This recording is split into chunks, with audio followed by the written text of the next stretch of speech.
Assalamualaikum warahmatullahi wabarakatuh. Saya Gita Anwari dari kelas 11 APL 3 kelompok spektrofotometri.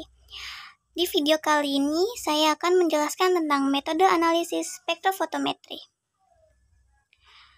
Arti spektroskopi. Spektroskopi adalah ilmu yang mempelajari materi dan atributnya berdasarkan cahaya, suara, atau partikel yang dipancarkan, diserap, atau dipantulkan oleh materi-materi tersebut. Spektroskopi juga dapat didefinisikan sebagai ilmu yang mempelajari antara interaksi cahaya dengan materi. Definisi spektroskopi dalam sejarah dan masa modern. Dalam catatan sejarah, spektroskopi mengacu kepada cabang ilmu di mana cahaya tampak digunakan dalam teori-teori struktur. Sedangkan dalam masa modern, definisi spektroskopi berkembang seiring teknik-teknik baru yang dikembangkan untuk memanfaatkan tidak hanya cahaya tampak, tetapi juga bentuk lain dari radiasi elektromagnetik dan non-elektromagnetik, seperti gelombang mikro, gelombang radio, elektron, foton, gelombang suara, sinar X, dan lain-lain sebagainya. Jenis-jenis spektroskopi. Spektroskopi dibagi menjadi dua, yaitu spektroskopi atomik dan spektroskopi molekul. Spektroskopi atomik adalah penentuan komposisi unsur dengan spektrum elektromagnetik ataupun massa, sedangkan spektroskopi molekuler adalah teknik yang digunakan untuk mengidentifikasi senyawa organik dan anorganik dalam spesies molekuler. Kita masuk ke radiasi elektromagnetik. Radiasi elektromagnetik ialah bentuk energi yang dijelaskan oleh sifat-sifat dari gelombang dan partikel. Sifat optik radiasi elektromagnetik seperti difrak paling baik dijelaskan dengan menggambarkan cahaya sebagai gelombang. Akan tetapi, sifat sebenarnya dari elektromagnetik belum jelas sejak abad ke-20. Mengukur sebagai sinyal. Foton adalah partikel elementer dalam fenomena elektromagnetik. Biasanya, foton dianggap sebagai pembawa radiasi elektromagnetik seperti cahaya, gelombang, radio, dan sinar X. Foton juga dapat diartikan sebagai energi terkuantitasasi. Komponen-komponen pokok spektrofotometer terdiri dari 4 bagian, yaitu ada sumber radiasi, monokromator, kuvet, dan detektor. Sumber radiasi adalah sumber energi.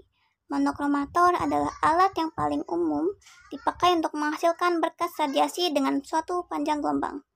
Kuvet adalah sebuah tabung kecil dengan penampang melintang berbentuk lingkaran ataupun persegi yang terbuat dari plastik, kaca, ataupun kuarsa leburan dan dirancang untuk menaruh sampel untuk percobaan spektroskopi. Sedangkan detektor memiliki fungsi untuk menangkap sinar yang telah melewati sampel dan kemudian diubah menjadi sinyal listrik oleh amplifier. Adapun rumus yang digunakan untuk menghitung, adapun skema dari spektrofotometer tadi. Mungkin sekian yang dapat saya jelaskan. Saya akhiri. Wassalamualaikum warahmatullahi wabarakatuh. Assalamualaikum warahmatullahi wabarakatuh. Izin memperkenalkan diri, nama saya Nabil Agustin dari kelompok spektrofotometri. Di sini saya akan menjelaskan spektrofotometri berdasarkan penyerapan dan spektrofotometri ultraviolet, visible, dan inframerah. Absorpsi radiasi elektromagnetik. Sebagian besar radiasi ditransmisikan tanpa kehilangan intensitas. Namun pada frekuensi tertentu, intensitas radiasi dilemahkan. Proses dilemahkan ini disebut dengan absorpsi. Dua persyaratan umum harus dipenuhi jika analit ingin diserap radiasi elektromagnetik. Syarat yang pertama, harus ada mekanisme di mana medan listrik radiasi atau medan magnet berinteraksi dengan analit. Dan syarat yang kedua, bahwa energi radiasi elektromagnetik harus persis sama dengan perbedaan energi. Spektrum inframerah untuk molekul dan ion poliatomik.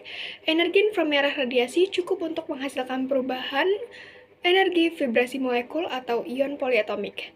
Nah, vibrasi di tingkat energi terkuantisasi yaitu sebuah molekul mungkin hanya memiliki diskrit tertentu energi getaran.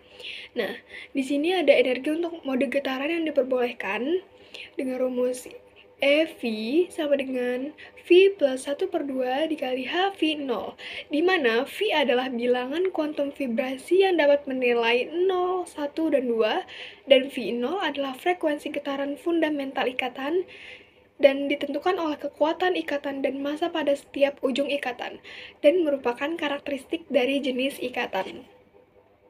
Nah, garis serapan yang lebih lemah ini disebut dengan overtone, yang disebabkan oleh transisi di mana panjang V adalah kurang dari 2 atau kurang lebih 3. Jumlah kemungkinan mode getaran normal untuk linear molekul adalah 3N sampai 5. Nah, adapun juga spektrum inframerah sering menunjukkan sejumlah besar pita serapan. Bahkan molekul-molekul yang relatif sederhana seperti benzena, misalnya memiliki 30 kemungkinan mode getaran normal. Meskipun tidak semua mode getaran ini memberikan meningkat menjadi penyerapan. Dan di sini ada gambar atau spektrum. Spektra UV vis untuk molekul atau ion.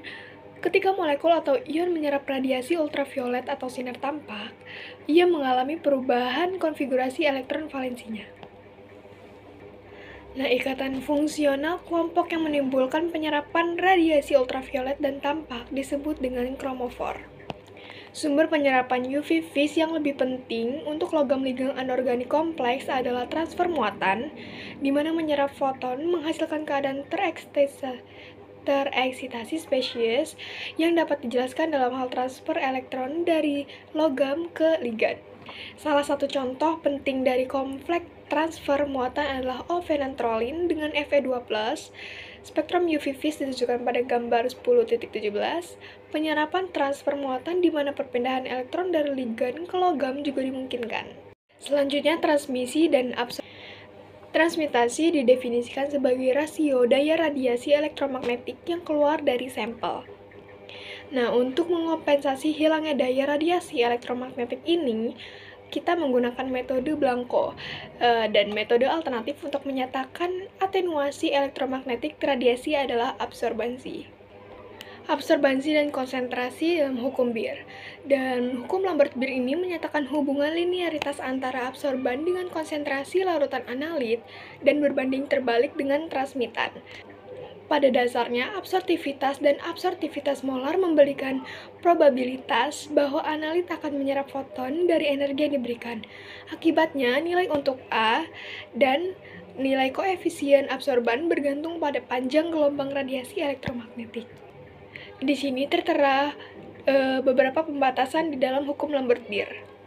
Spektrofotometri, ultraviolet, visible, dan inframerah. Instrumen yang menggunakan monokromator untuk pemilihan panjang gelombang disebut spektrometer.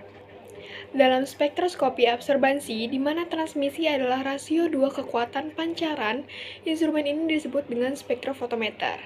Yang paling sederhana, spektrofotometer adalah instrumen sinar tunggal yang dilengkapi dengan monokromator panjang gelombang tetap.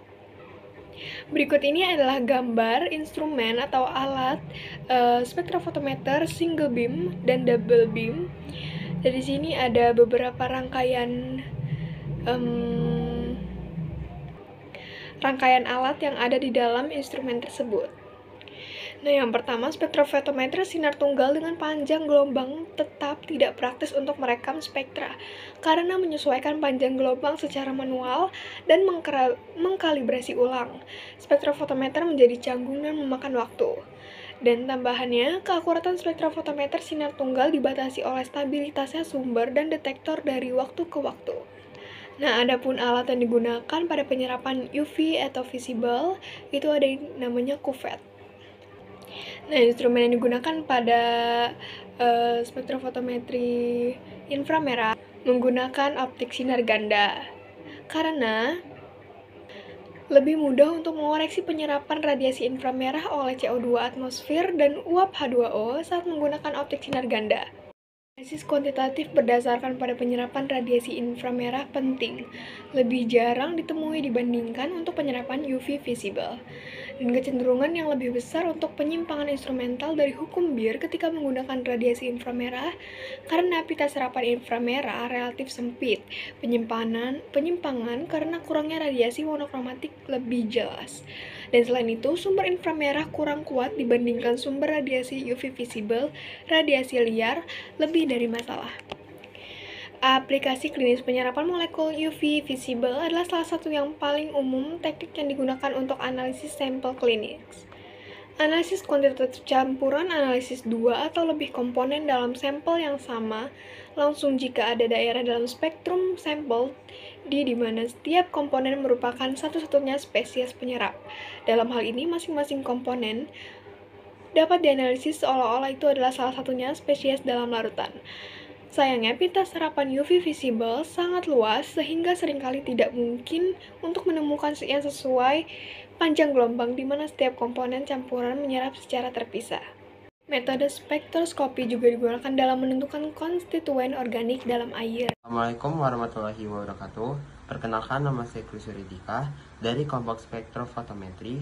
Kali ini saya akan menjelaskan tentang spektrofotometri serapan atom bersama emisi atom dan menjelaskan tentang spektroskopi voluminescent molekul. Pertama, saya akan menjelaskan tentang sejarahnya. Sejarahnya pertama kali digunakan oleh Gustav Kirchhoff dan Robert Bunsen pada tahun 1859 dan 1860 sebagai sarana untuk identifikasi kualitatif atom.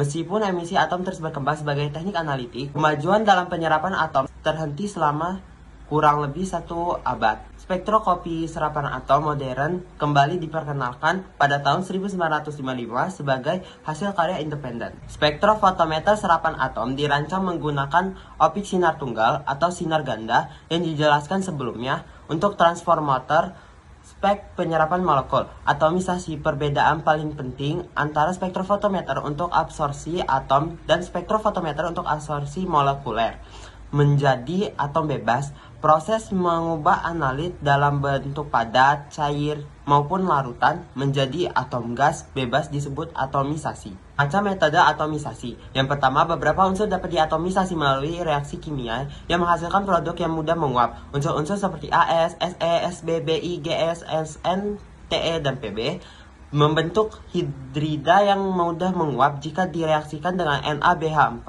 dalam suasana asam. Assalamualaikum warahmatullahi wabarakatuh.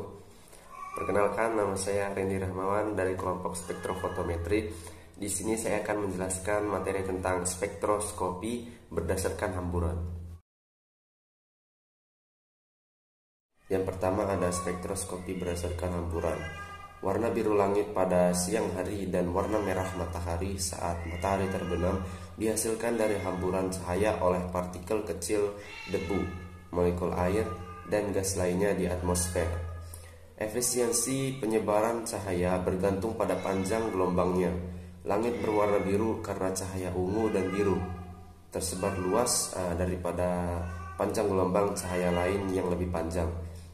Untuk alasan yang sama, matahari tampak merah ketika diamati saat matahari terbenam karena cahaya merah tersebar kurang efisien dan oleh karena itu ditransmisikan ke tingkat yang lebih besar daripada panjang gelombang cahaya lainnya.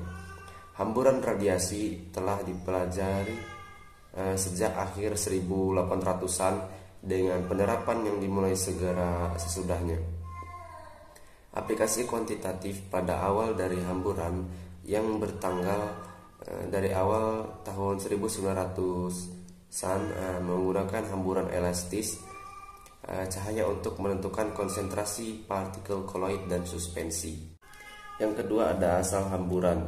Sinar radiasi monokromatik terfokus dengan panjang gelombang A melewati media yang mengandung partikel yang dimensi terbesarnya lebih kecil dari yang diamati untuk menyebar ke segala arah.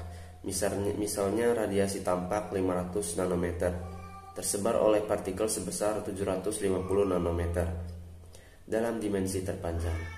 Dengan partikel yang lebih besar, radiasi juga dapat dipantulkan atau dibiaskan.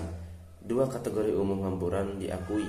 Dalam hamburan elastis, radiasi diserap oleh analit dan dipancarkan kembali tanpa perubahan energi radiasi. Ketika radiasi dipancarkan kembali dengan perubahan energi, hamburan dikatakan inelastis. Hanya hamburan klasik yang dipertimbangkan dalam teks ini. Hamburan elastis dibagi menjadi dua jenis. Yang pertama ada Rayleigh atau hamburan partikel kecil dan hamburan partikel besar. Hamburan Rayleigh terjadi ketika dimensi partikel hamburan terbesar kurang dari 5% dari panjang gelombang radiasi. Intensitas radiasi hamburan terdistribusi secara simetris dan berbanding lurus dengan frekuensinya pada pangkat 4, menyebabkan hamburan cahaya biru lebih besar dibandingkan dengan cahaya merah. Untuk partikel yang lebih besar, distribusi cahaya yang terbesar meningkat ke arah depan dan menurun ke arah belakang sebagai akibat interferensi konstruktif dan destruktif. Yang ketiga ada turbidimetri dan nevelometri. Turbidimetri dan nevelometri adalah dua teknik terkait di mana suatu kejadian sumber radiasi dihamburkan secara elastis oleh suspensi partikel koloid. Di dalam turbidimetri, detektor ditempatkan sejajar dengan sumber radiasi dan penurunan daya pancar radiasi diukur. Dalam nevelometri, radiasi terbesar diukur pada sudut 90 derajat ke sumber radiasi. Kemiripan pengukuran turbidimetri untuk absorbansi dan nevelometri untuk fluoresensi bahkan kekeruhan dapat diukur menggunakan spektrofotometer UV visible seperti spektronik 20, sedangkan spektrofluorometer cocok untuk nevelometri. Turbidimetri versus nevelometri. Memilih antara turbidimetri dan nevelometri ditentukan oleh dua faktor utama. Pertimbangan yang paling penting adalah intensitas radiasi yang ditransmisikan atau dihamburkan relatif terhadap intensitas radiasi dari sumbernya. Ketika larutan mengandung konsentrasi kecil partikel hamburan, intensitas radiasi yang ditransmisikan akan sangat mirip dengan intensitas sumber radiasi. Seperti yang kita pelajari sebelumnya di bagian tentang penyerapan molekul, menentukan perbedaan kecil antara sinyal intens tunduk pada ketidakpastian yang substansial. Dengan demikian, nevelometri adalah lebih tepat pilihan untuk sampel yang mengandung sedikit partikel hamburan. Di sisi lain, turbidimetri adalah pilihan yang lebih lengkap, yang lebih baik untuk sampel yang mengandung konsentrasi hamburan tinggi partikel. Hubungan antara transmisi dan konsentrasi partikel hamburan serupa dengan yang diberikan oleh hukum Beer, di mana C adalah konsentrasi partikel hamburan dalam massa persatuan volume, B adalah panjang lintasan, dan K adalah konstansa yang bergantung pada beberapa faktor, termasuk ukuran dan bentuk partikel hamburan dan panjang gelombang sumber radiasi. Hubungan yang tepat ditetapkan oleh kurva kalibrasi yang disiapkan menggunakan serangkaian standar dengan konsentrasi yang diketahui. Menentukan konsentrasi dengan nevelometri. Dalam nevelometri, hubungan antara intensitas radiasi yang tersebar dan konsentrasi dari partikel hamburan diberikan sebagai aplikasi. Turbidimetri dan nevelometri banyak digunakan pada air minuman dan produk makanan. Misalnya kekeruhan air ditentukan menggunakan nevelometri dengan membandingkan hamburan sampel dengan satu set standar. Standar utama untuk mengatur kekeruhan adalah formazin, yang merupakan suspensi polimer stabil yang mudah dibuat. Formazin dibuat dengan mencampurkan 1 gram per 100 ml larutan hidrazin sulfat dengan larutan 10 gram per 100 ml larutan heksametilene tetran, menghasilkan suspensi yang didefinisikan sebagai 4000 nef allometric turbidimetry units atau NTU. Seperangkat standar dengan NTU antara 0 dan 30 disiapkan dan digunakan untuk membuat kurva kalibrasi. Metode ini mudah disesuaikan dengan analisis kejernihan jus jeruk, bir, dan sirup maple. Sejumlah kation dan anion anorganik dapat ditentukan dengan mengendapkannya di bawah kondisi yang terdefinisi dengan baik dan mengukur transmisi atau hamburan radiasi dari partikel yang diendapkan. Transmisi atau hamburan sebanding dengan konsentrasi partikel hamburan yang pada gilirannya dihubungkan oleh stoikiometri, reaksi pengendapan terhadap konsentrasi analit. Contoh analit yang telah ditentukan dengan cara ini tercantum pada tabel 10.15. Penentuan turbidimetri 50 derajat dalam air telah presipitasinya sebagai BASO. Oke, cukup sekian materi yang dapat saya sampaikan. Spektroskopi berdasarkan hamburan. Mohon maaf apabila ada kata-kata yang salah. Saya undur diri. Wassalamualaikum warahmatullahi wabarakatuh.